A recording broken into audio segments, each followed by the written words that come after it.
Your body doesn't relax even when nothing's wrong. It stays alert, waiting. Like calm is just the pause before something breaks. That's not anxiety. That's memory. And I need you to understand something. This didn't happen because you're broken. It happened because you were paying attention. Psychology has a name for what shaped you. But before I tell you what it is, let me describe what it feels like. Because you've been living it without words for it.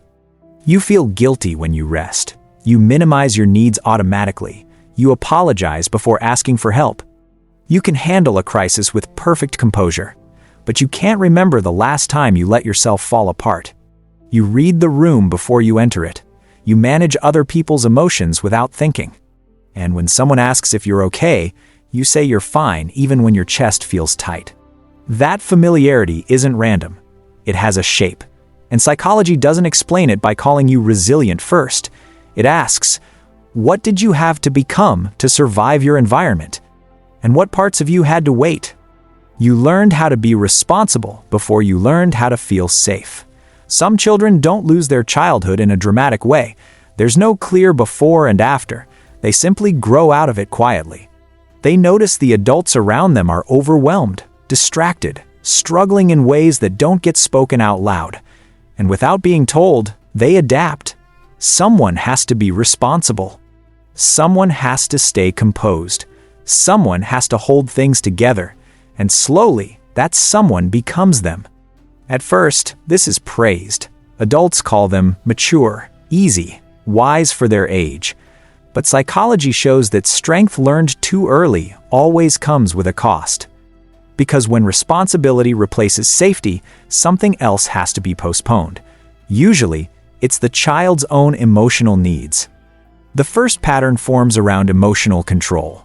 When a child senses that adults can't handle their own emotions, the child steps in without realizing it. They manage the emotional temperature of the room. They learn when to stay quiet, when to reassure, when to help. Psychology calls this parentification. But long before the label exists, the brain has already adapted.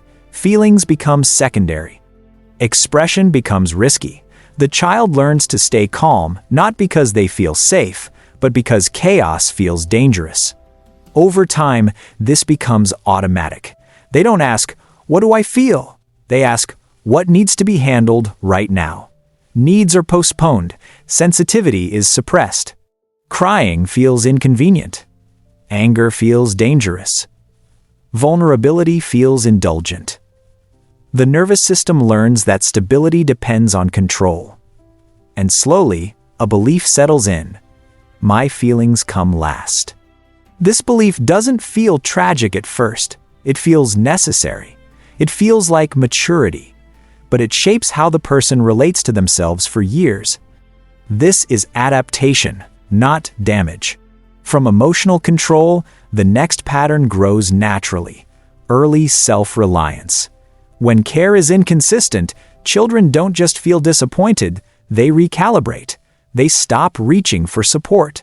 They stop asking for help. Not because they don't want comfort, but because wanting something that might not come hurts more than handling it alone. Your brain decided it was safer to figure things out alone than to wait for help that might not come. This creates survival independence that looks impressive from the outside. The child becomes capable, organized, responsible, but internally, their relationship with support is complicated. They accept help, but they don't expect it to last. They keep emotional distance even in close relationships. They prepare for disappointment even when things are going well. Independence kept them functioning, but it also taught them that relying on others carries risk. Stop for a second. I want you to notice something right now. As you're listening to this, is part of you already thinking about what you need to do after? Are you half present even now? That's what I'm talking about. As responsibility hardens into identity, emotional development splits. Some parts grow up too fast. Others don't get the chance to grow at all. Psychology calls this split maturity. You can talk someone through their worst day with perfect clarity, then sit in your car afterward with no idea what you need. You give excellent advice, but feel lost making your own emotional decisions. You support others through crisis, with calm steadiness, yet feel uncomfortable when you need comfort yourself. This isn't weakness, it's an unmet developmental stage. A part of you never learned what it feels like to be safely dependent, to be cared for without conditions, to need without consequence. Your nervous system was doing exactly what it needed to do. Because that stage was skipped, adulthood carries a quiet emotional hunger paired with uncertainty about how to satisfy it. You crave closeness but feel uneasy when it's offered. You want rest but feel guilty taking it. For many people who grew up too fast, rest doesn't feel neutral. It feels unsafe. In childhood, calm was often temporary. Quiet didn't mean safety. It meant waiting. The nervous system learned to stay alert even when nothing was happening. Your shoulders never fully drop. Your jaw stays slightly tight. You scan rooms without thinking about it. Psychology links this to chronic stress adaptation. When a child spends long periods anticipating disruption, vigilance becomes the default state. As an adult, this shows up in subtle ways. Sitting still feels wrong. Doing nothing creates anxiety. Productivity becomes a form of regulation. You feel most comfortable when you're useful. When you're solving, fixing, helping, managing, when life slows down, guilt creeps in. Even in safe environments, the body doesn't immediately update its expectations. It keeps operating as if calm is temporary and preparedness is required. None of this is your fault. And beneath all of these patterns lies the most painful one. This is the one most people have never said out loud: guilt around attachment. Research shows that children who take on early responsibility often internalize the belief that their needs are burdensome. If someone takes care of you, it costs them.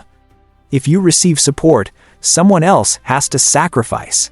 So you minimize your needs automatically. You downplay exhaustion. You hesitate before asking for help. You apologize for wanting comfort. You feel uncomfortable receiving care that isn't earned. Love feels safer when it's conditional, when it's exchanged through usefulness, through being reliable, supportive, strong. Free care feels unfamiliar, sometimes even threatening. This creates a complicated relationship with empathy. You're deeply perceptive. You notice emotional shifts immediately. You read people quickly. You anticipate problems before they happen. But you're also guarded. You've learned how costly caring can be when boundaries don't exist.